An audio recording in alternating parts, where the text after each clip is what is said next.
Bom dia a todos. Meu nome é Rafael, sou acadêmico do quarto ano de Medicina da UniOeste e o artigo que eu irei apresentar é a eficácia do destrômero em ácido hialurônico estabilizado para o tratamento da incontinência fecal, um estudo aleatório com uma triagem de placebo. Bom, então, primeiramente, o que seria a incontinência fecal? Ela é traduzida como a perda da capacidade de adiar a defecação para situações socialmente aceitáveis, além de outros sintomas que a incapacidade a incontinência fecal pode causar. É uma perda involuntária de gases, de pequenas quantidades de fezes e até mesmo fezes líquidas e pastosas. A etiologia da incontinência fecal ela é multifatorial e seu mecanismo não está ainda muito bem esclarecido. A prevalência, então, dessa doença, 2,6% dos pacientes possuem idade de 20 a 30 anos, então não é uma doença exclusiva de idosos, e 15,3% dos pacientes com mais de 70 anos. Os tipos clínicos principais da incontinência é a incontinência passiva e a continência impulsiva. A diferença básica delas está que a continência passiva está implicada num distúrbio do esfíncter anal interno. Então, ocorre uma diminuição da pressão anal e perda de conteúdo fecal sem o paciente perceber. E a incontinência fecal impulsiva é a perda, o paciente não consegue reter as fezes frente ao impulso de defecação, por deficiência de tônus e atividade do músculo esfincteriano externo. O tratamento, então, baseia-se na etiologia e na gravidade dessa síndrome.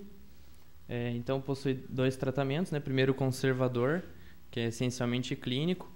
Ele está reservado mais para pacientes que têm o esfíncter preservado, então ele consiste em dieta moduladora, com fibras, com drogas obstipatórias, e o tratamento cirúrgico ele é reservado quando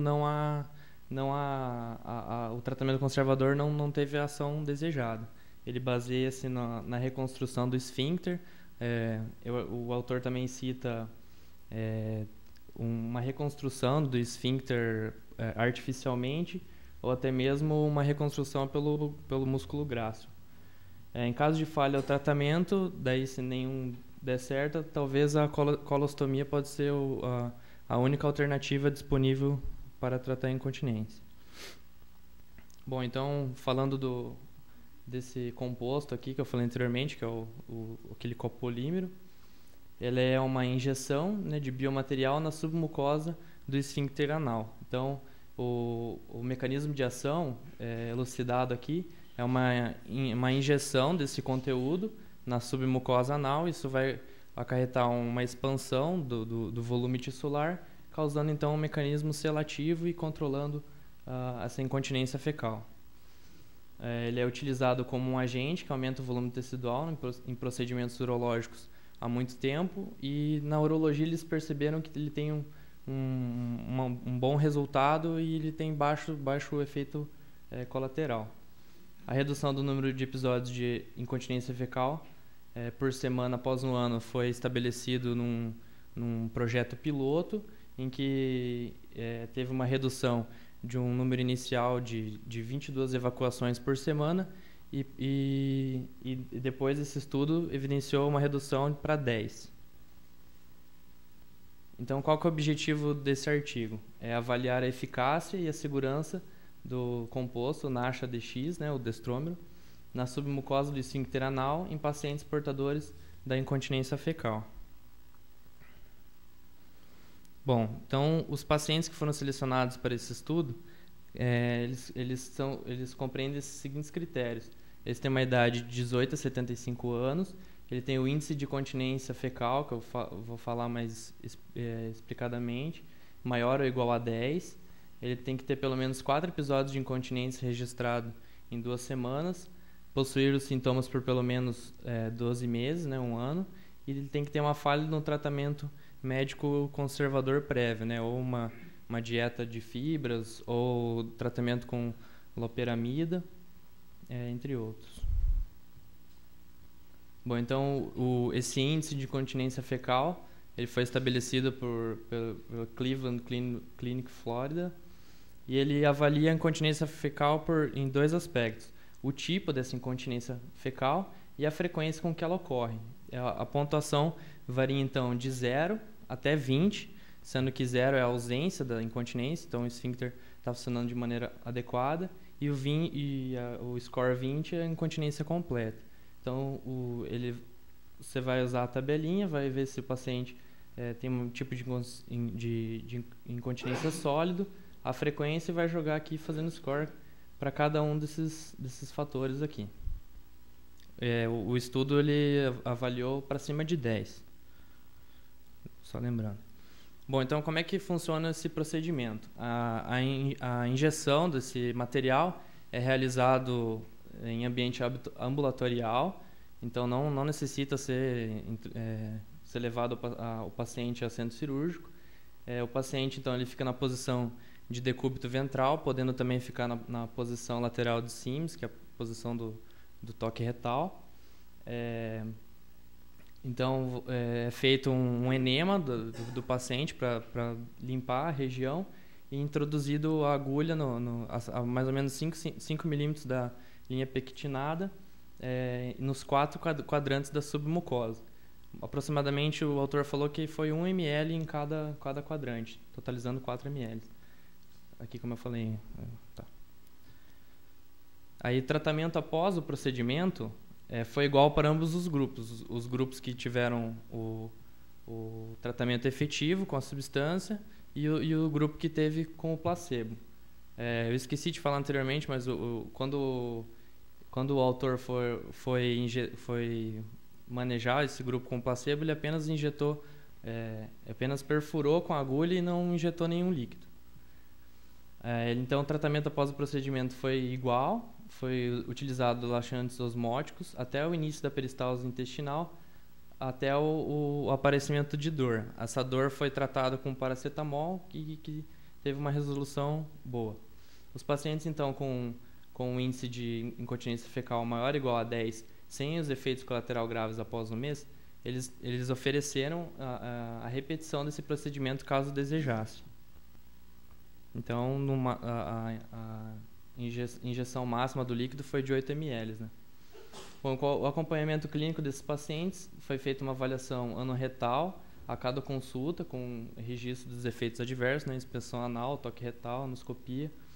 E foi falado para esses pacientes manterem um diário intestinal para avaliar o número de episódios de incontinência que eles tiveram depois do procedimento e os dias, para eles marcarem os dias que ocorreram e os dias que eles não tiveram episódios de incontinência.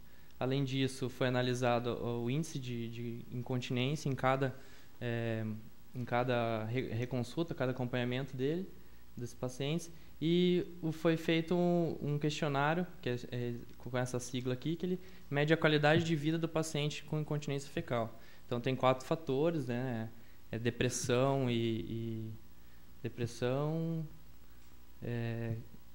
determinação do paciente, qualidade de vida e estilo de vida, entre outros. Assim. Então, ele soma de 0 a 4, sendo 0 o menor valor, né? Então baixa qualidade de vida, e o 4 o maior valor.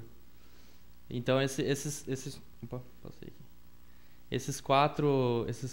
3 fatores aqui foram avaliados e estabelecidos como um patamar inicial, e que a partir daí os pacientes vão ser avaliados quanto à melhora clínica e eficácia do procedimento.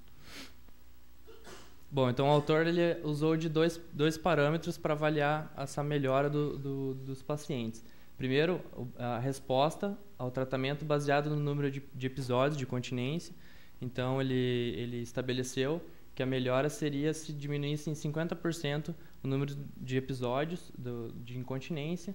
Então, essa melhora deveria preencher esses 3 critérios aqui abaixo, que são a diferença significativa na proporção dos respondedores entre tratados efetivamente e os tratados com placebo. Ele devia ter um baixo intervalo de confiança na proporção dos respondedores do tratamento ativo maior que 35% no 6º mês, um baixo intervalo de confiança na proporção de 50% dos respondedores tratados efetivamente que obtiveram 25% ou mais de redução no número de episódios no 12º mês. E os parâmetros secundários que ele estabeleceu para avaliar os efeitos adversos, eficácia de tratamento efetivo em comparação com placebo e as mudanças dos critérios clínicos iniciais que foram estabelecidos na primeira consulta. Bom, então esses parâmetros são o número de episódios, né, da incontinência fecal, a quantidade de dias em que não ocorre esses episódios, o índice de incontinência fecal no 3º e no 6º mês, avaliando se teve variação, e a qualidade de vida avaliada no 6º mês. Bom, então quais são os resultados que ele achou nessa avaliação? Bom, ele achou que os pacientes com 50% ou mais na redução do número de episódios de incontinência fecal foi maior utilizando o polímero. Vocês podem ver que teve uma resposta ao tratamento de 52,7%, comparado com o placebo de 32,1%. Na avaliação do 12º mês, teve um aumento de quase 70% aqui, naquele critério de diminuição de 25% na redução do número de episódios de incontinência fecal. Bom, o aumento médio de dias sem incontinência não teve uma diferença muito grande no 3º mês. Vocês podem ver aqui, esse aqui é o mais escuro, aqui é no 3º mês, aqui é o placebo e aqui é usando o medicamento. Aí a evidência foi maior, né, no aumento no número de dias sem incontinência a partir do 6º mês. Teve um intervalo maior entre o uso do procedimento e o placebo. O decréscimo médio do número de incontinências, ele não teve uma variação tão grande no 3º mês, sendo mais evidente no 6º mês, em comparação com o placebo também. No 6º mês ocorreram mudanças relativas iniciais, né, na qualidade de vida do paciente, sendo que a maioria relatou uma melhora no comportamento e na determinação do paciente, não tendo alteração no estilo de vida, nem depressão ou autoestima e nem com situações embaraçosas, assim, que ele achava que ele estava em situações embaraçosas. Então, apenas esse critério aí que teve uma mudança relativa. Bom, então, após a avaliação dos 6 meses que foi feita em relação ao placebo, após os 6 meses até o 12º mês foi estabelecida uma comparação com os parâmetros iniciais desses pacientes que estavam em tratamento efetivo até o 12º mês com o tratamento efetivo. Após o 6º mês, o autor descontinuou o estudo em comparação com os placebos. Então, a média de número de episódios de incontinência fecal diminuiu de 15 para 6,2, né, uma diminuição bem grande. A média do número de dias sem incontinência aumentou de 4,4 para 7,9%. É média mesmo. A pontuação do índice de incontinência diminuiu de 14,3, né, lembrando que ele vai de 0 a 20, até 10,9. E os 4 parâmetros da qualidade de vida aumentaram significativamente. Então, isso foi evidenciado então, que ele teve melhora clínica em todos os aspectos avaliados pelo autor, em 12 meses. Os efeitos adversos, então, os pacientes, os mais graves, foi apenas um caso de abscesso retal, que teve que ser drenado cirurgicamente, mas o paciente evolui muito bem, e um caso de abscesso prostático também, que com antibiótico terapia também o caso foi revertido. Além disso, teve 7 casos nos pacientes com uso de copolímero de sangramento, né, no local da injeção, e 12 no placebo. Mas esses sangramentos também foram benignos e foram foram episódios autolimitados que se resolveram sem nenhuma conduta assim mais ativa. Bom, então o autor viu que há uma melhora substancial dos sintomas em comparação com os parâmetros iniciais e com o placebo, menor, né, com o placebo que os parâmetros iniciais. O resultado positivo foi inesperado com o tratamento com placebo. Então, aí a gente tem que ver que a incontinência fecal tem um forte componente, né, psicológico e evidenciado com esse aumento excessivo do placebo. E apesar da terapia melhorar o quadro de pacientes, muitos permanecem sintomáticos. Então, essa melhora, o autor até pôs em dúvida assim, no artigo dele que essa melhora seria pela diminuição da quantidade de fezes que o paciente está sendo incontinente, ou se ela diminui o número de vezes que isso ocorre. Bom, o tratamento então com o copolímero pode melhorar os sintomas de qualidade de vida por pelo menos um ano, né, que o estudo foi feito com um ano de acompanhamento. A abordagem da injeção transanal da submucosa possui poucos riscos, né, como eu falei ali, basicamente 2 casos assim, mais graves. O papel dos agentes injetáveis para o tratamento da incontinência fecal não foi estabelecido até então, né? Esse aqui é um dos primeiros artigos sobre isso, né? Até teve um em 93 que estudava, foi o primeiro assim que começou a utilizar os agentes injetáveis para tratamento desse tipo. E ele é uma técnica de fácil aplicação, né? Porque ambulatorialmente você pode usar esse material e ela é segura, não trazendo muitos efeitos adversos. Bom, então o que o autor concluiu? Que uma maior especificação dos critérios na seleção de pacientes precisa ser feita, uma dose ideal a ser injetada, um local ideal de injeção, os resultados a longo prazo, que podem aumentar a aceitação dessa técnica minimamente invasiva, que ainda, infelizmente, não está nos protocolos de conduta do paciente com incontinência fecal.